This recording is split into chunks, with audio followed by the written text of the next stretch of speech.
Live from Asia's financial capitals, this is Squawk Box. Good morning, folks. It's a Friday, July the 20th. I'm Martin Sung. Welcome to the show. We're coming to you live from here at the SGX. Welcome back Friday morning here on Squawk Asia. For professionals in IT, security, and on the front lines of hacking prevention, this story holds really no surprises. But for the rest of us, though, it may shock you just how prevalent cyber espionage is. And as CNBC's David Faber reports, America is under virtual attack from China. We had one company just recently, they lost 10 years worth of R&D worth $1 billion virtually overnight. It's what's known in intelligence jargon as an advanced persistent threat. The Chinese are attacking 24 hours a day, 7 days a week, constantly probing the computer networks of American businesses for weaknesses that can be exploited, and devoting huge resources to help them sift through what they steal. In my opinion, there's no Fortune 500 company they can't break into. If they want in, they're in. Brian Shields, a car-loving computer security specialist, would rather be cruising in his 1968 Camaro than tracking down spies. It's a hot rod by every definition. But as a frontline combatant in one of the early skirmishes of what is today an all-out cyber war, Shields was forced to confront an enemy that corporate America is only now waking up to. Shields believes Chinese cyber spies cost him his job and are threatening to steal other Americans' livelihoods as well. And for the full story, you can watch CNBC's latest documentary, Cyber Espionage, The Chinese Threat, this weekend at the Times, right there on your screen. For more, let's keep talking about this. Gregg joins us. He is the COO, Chief Operating Officer at Superior Solutions. He joins us live out of Houston, Texas. Michael, good to see you and appreciate your time.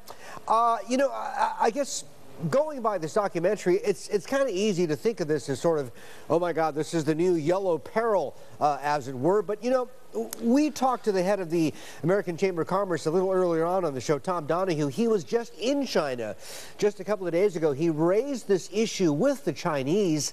Let's listen to what he had to say first, and then I want to get your reaction.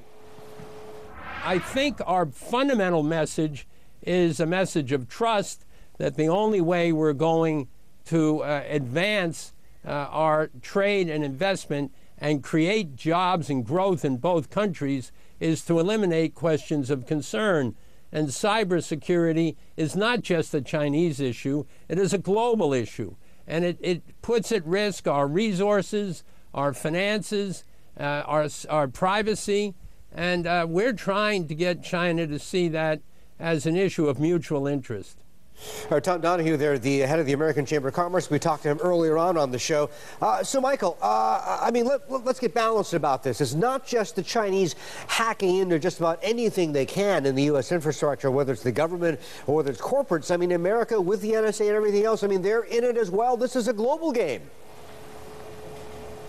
Sure, most definitely this is a global game, but U.S. companies have a lot to potentially worry about in these situations. We've got large companies like Intel, Cisco, and others that have literally billions of dollars in intellectual property that needs to be protected. I got to ask, do you have any sort of breakdown, the hacking and the intrusion and the virtual theft that's going on is on a huge scale, of course. But can you break it down? How much of it is cyber crime, basically virtual hoods, and how much of it is state actors like, let's say, China? Well, generally, it seems to kind of be evenly broken up. What I see, at least, from my consulting and our security practice, is a lot of it, as far as cyber crime, seems to be driven from Eastern Europe and from places like Russia, whereas more of the espionage, the intellectual property theft, the state-driven crime seems to be from Southeast Asia and places like China. Interesting. And Michael, go ahead, Sri. Thanks, Martin. When you look at what's happening with cyber warfare that involves state actors, can you draw a meaningful analogy with the Cold War? Are nation states developing not only defensive but offensive capabilities as well? Sure, most definitely. I would say in many ways what we're dealing with now is really simmering cyber war. It's very similar to the Cold War in the sense that what we see is companies and countries engaging in these practices, but it's below the surface. So when we look at things like Stuxnet, we know that it occurred. Who was behind it? That depends on who you ask. We have attacks against Google with Aurora. There again, evidence leads back to China, but was it them or did it originate from somewhere else? Hard to tell in some cases, but a lot of this activity is going on. All right, the new virtual field of battle.